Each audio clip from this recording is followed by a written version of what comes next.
Want to unlock instinct in Blox Fruits? Here's a step-by-step guide. But first, you must have the saber sword, so we'll start with how to get that. Step 1. Unlocking the saber sword. To get saber, you need level 300, 750,000 money, and complete the jungle puzzle. Go to Jungle Island and press 5 hidden green buttons around the trees and bushes. After activating them, enter the hidden cave in the middle of the island and grab the torch. Now, sail to Desert Island. Enter the red door building and burn the wooden barrier with the torch to reveal a cup. Next, go to Frozen Village, enter the cave, and hold the cup under the leaking icicle to fill it.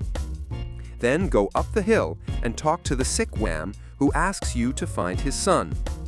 Travel to Pirate Village, talk to the rich man, defeat the mob leader, and return to get a relic. Use the relic on the Jungle Island door to fight the saber expert. Defeat him to get saber, guaranteed drop. Step 2. Unlocking instinct. Now go to Skylands.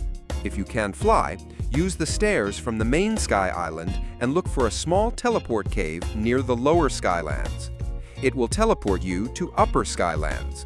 From there, head to the temple building where the instinct teacher is located. Talk to him, pay the fee, and you'll unlock instinct. Step 3. Upgrading instinct. To upgrade your dodges, keep dodging enemy attacks while instinct is active. Each dodge you perform earns XP. Visit the instinct teacher again to check your progress. Max dodge level is 8, and you must train over time to unlock all stages. And that's how to unlock and upgrade instinct in Blox Fruits. Follow for more Blox guides, and let me know if you want the Instinct V2 tutorial next.